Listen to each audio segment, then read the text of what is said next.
This teen, boom, the woman's head off with an AR-15 after a fender bender. It's a kind of crazy story. Let's dive right into it. Welcome to Rich House Crime.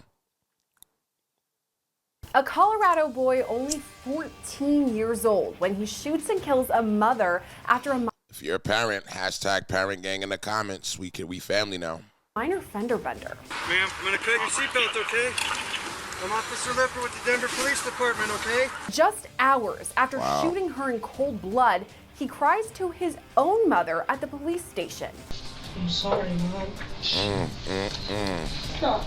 Today's case takes us to Denver, Colorado, where on February 20th, 2021, 32-year-old Pamela Cabriales was on her way home from dinner with a friend. According to local TV station KUSA, Pamela's family says she was extremely giving, passionate, and loving. They describe her as a social butterfly who was always there if you needed her. Pamela worked as a real estate agent, and she was also a mother to her 6-year-old son, Leo.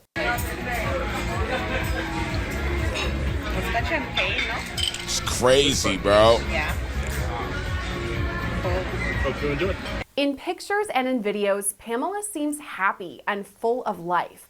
But all of that changed 4 years ago this month. Pamela was behind the wheel of her Range Rover, driving along Interstate 25 that goes right through Denver. When she stopped at a red light at an intersection of I-25 and Colfax, shots rang out. We now know the person shooting was then 14-year-old Remy Cordova. Cordova was in the passenger seat of another car that was driven by this guy named Nishan Johnson.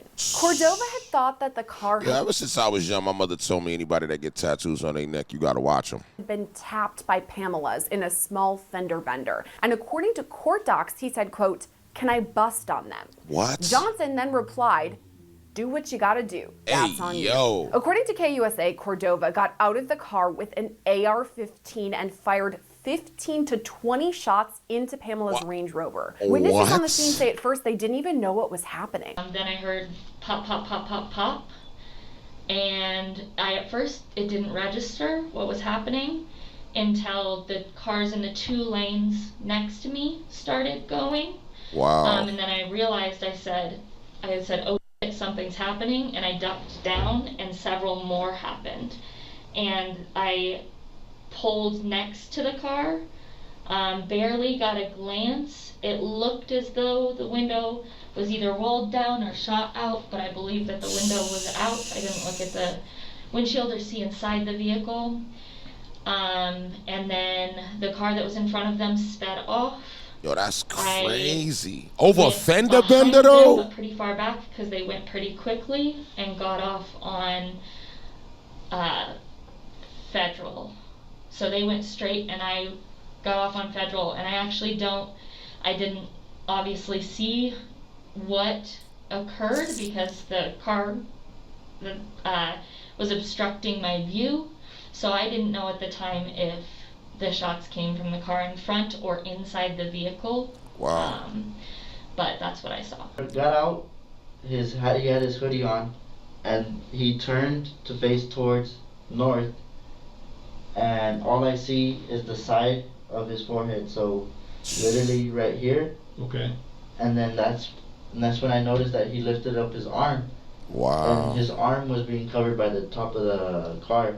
And I'm in a Ford Edge, so I say it's a pretty big car. He was about like 5'6", 5'7", and that's when I noticed that he had a gun. So my first instinct when I heard it was to get down just in case if they started shooting towards me. I did not physically see the weapon. Okay. I seen the light from when you shoot the gun, and you have the light and the sound. Okay. So that's what I heard. I heard the toof, toof, toof. So the light, like the muzzle crazy. flash, That's an AR, bro. Like when you fire fireworks, yeah. or you fire a gun and yeah, and it comes out, those gases escape. And what color was that you saw? When I looked over, the first time I heard it, I got goosebumps. So I looked over and I just remember seeing white. So. Okay, but you saw the muzzle flash. Yeah. Is what we call it. Or, yeah, the muzzle flash. How many times do you think you saw flashes? About 6 times. 6 times? In traffic? Yo, savage. Did you hear The person that got out from the right front passenger seat of that car, did you hear him say anything? No. Did you hear them yell anything? No, not really. I didn't hear anything at all because my music was, I had my music loud because I'm a big fan of music, and I had my music going, and then that's when I heard the first gunshot go off, and I look over, and then I just see the light, like the white, whatever you guys call it, and then that's when I got goosebumps on my arm because I just knew that. But when I was driving away, I noticed one in the rear mirror focus head out, like look back. Wow. Tell me more about that. So I was going, because my first instinct was to get away because I was scared. Okay. So I was going, and then I was trying to get away quickly as possible. And I look in the rear mirror, and I see the Range Rover in there. And I look in, and I see the Honda coming. And I just see a head go like this. But it had a hoodie on, so... Wow. Okay, and was that from the front area of the car or the rear area of the car? So from the passenger side or driver's side? Driver's side. It was a black hoodie. The shooting, Cordova and Johnson sped off in their car as first responders rushed to the scene. Ma'am, I'm gonna cut your seatbelt, okay? I'm Officer Leffer with the Denver Police Department, okay? Wow, man. Just minding your business driving. Here's the scene from another perspective. Wow. Here, I'm just gonna keep some pressure on him, okay? Yeah. Hey, she took quite a few, about 4 or 5 rounds to the face. Wow. This is the only victim. She's probably bleeding. Let me see if I can find an ID in her purse.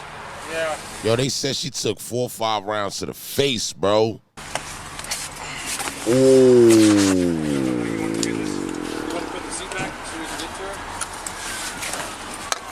Hey, Scott, hold that seat.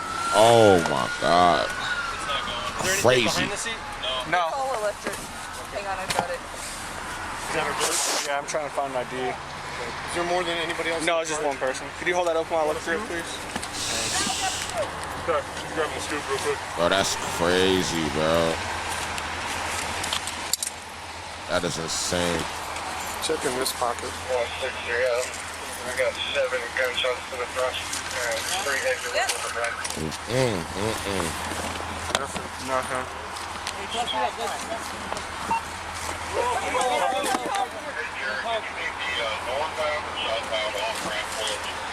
Wow. Coming head first.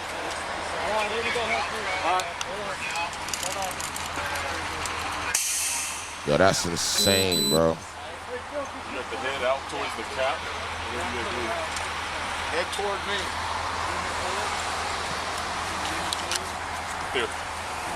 This next part is really tough. You can see the rear window of Pamela's Range Rover has been completely shot out. We're driving, and we get to the light. Police was on side. They get to the side, the back of us. They get behind us. I take a right, they drive. Take a left, they keep following. And then I try to take another right, but the ice was too slippery. So I hit the curb, and that's when they turned the lights on. Tell me more about the conversation in the car. Who notices the police either on the side of you or behind you? I mean, we all did, to be honest, because when you're looking at when you at the stop sign, you're gonna look out your window. Okay. And then when I looked out the window, I seen the police pull up. What is the conversation in the car? Really wasn't no conversation in the car, but they could go. I'm sorry? I said it wasn't no conversation in no car, but go. But go? Yes. Why was that? I don't know. Okay. Earlier you told me He's you had no harness. license. Yeah, like I don't have no license, but that's what they was telling me. You said what was the conversation? Okay. You feel me? You said what conversation did we have while the police was behind us? And who was telling you to go? Little bro. He was like, bro, just go. You feel me? I mean, don't have no license. Okay. You feel me? Not finna pull off. Did little bro say he was hot? Nah. Did he Just say? like, nigga, go. Okay. You know how nowadays this young generation is gonna run from the police or do anything from the police now, you feel me? So It's crazy. yeah. So you That's listened to how it him. was. So you listened to him and you went. That's how it was, you feel me? Because after they turned on their lights, everybody started panicking. Tell me how they panicked. How did you know they panicked, Nishan? Because you know when the police get behind you sometimes and you know you ain't doing nothing? Like me, when I know I ain't doing nothing wrong, I wasn't really panicking, but what made me really panic was because they was all going like, bro, come on, go. And I don't have a license. I was like, bro, that ain't true, God, I ain't stopping. Fuck it, come on. And I hit the car and everything, you feel me? So it was like everything would happen so quick. And when he was like, go, bro, go, I was like, all right, fuck it. I don't have no license, none of that, come on. Police eventually tracked Johnson down to a shed where he was hiding, and that's where they found some incriminating evidence. Oh my God. You know why I'm asking all these questions? Because the we were found in, those shell casings match at our murder scene. Can you explain that to me? And you said nobody's in the shed with you, okay? You're in there by yourself. But the same caliber shell casing that's in the shed where you're at is the same caliber at our murder scene. Why you ain't get a lawyer? Nobody handed you anything? No, nobody handed me nothing. Okay, so how did that end up in the shed with you? Mm-hmm. Oh, I ain't gonna cut it. I don't know. Okay.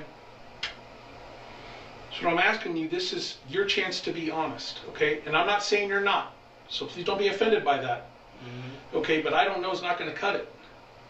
As I told you before when we first started, it's a homicide investigation. I told you you're not free to leave. Okay? You remember that? Mm-hmm. Okay. If you were there for something or somebody asked you to hold on to something, I need to know. Okay? And not just for myself, but for yourself. You got a kid, right? Two. You want to see those kids grow up? Oh. Investigators spoke with Johnson for more than 5 hours on multiple occasions, and honestly, they didn't get very much, but they got even less info from Remy Cordova. I'm going to advise you of your rights, and then I'm going to leave the room, and you two need to talk about whether or not you want to talk about this investigation or not. Okay? You okay, ma'am? Hell no, she not okay. I'm sorry, Mom. Stop. The woman next to Cordova in this video is his mom, because remember, he's only 14 years old at the time. As a detective walks back in, you can hear Cordova apologize to his mother. I'm sorry. Okay, it's still February 21st, 2021. Yo, he's a baby, yo. Look. 5 p.m. And I've look at how young he looks. He is a baby. Opportunity to talk about this investigation. This is crazy. Let me ask you, did you understand the rights as they have been explained to you? Yes, sir. Yes? Your life is over, young man.